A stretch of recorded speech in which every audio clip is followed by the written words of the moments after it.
Hi, I'm Michelle McDowell, and today is lesson 24 of our Bible story cloth. We're going to take a look at David and Solomon and the temple. And these stories come from the book of 1 Kings. You know, after he told Saul that God would remove him as king, Samuel didn't see Saul again until his death, but he grieved over Saul. And the Lord said to Samuel, "How long will you grieve over Saul, since I've rejected him? You know, fill your horn with oil, and I want you to go to the house of Jesse. The next king is going to come from one of Jesse's sons." I love this story.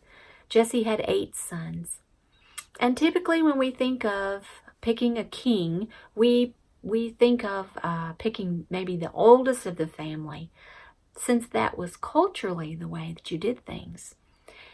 But that's not how God chose the next king. He chose a man based on his heart. So Samuel went to Jesse's, and he had him to bring his sons before him.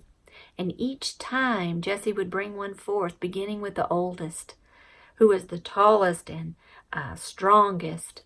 But Jesse said, "No, this is not the one. Do you have another son?" Jesse continued to bring the sons out one by one by one. And each time, the same response: "This is not the one. This is not the one. Do you not have any other sons?" And I'm sure Samuel was beginning to question, did God send me to the right family? But Jesse said, "Yes, I do have one more. He's a shepherd. He's out in the field. He's my youngest." Samuel said, "Bring him to me." So he did.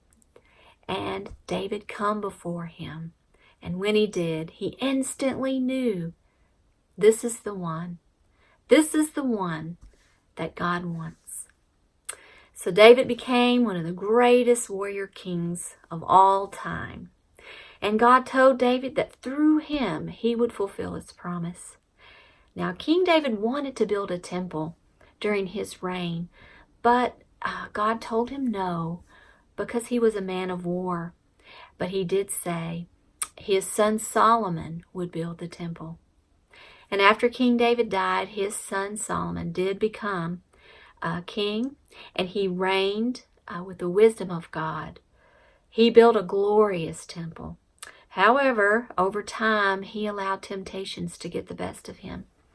And he was consumed with things of the world that caused him to go astray from God.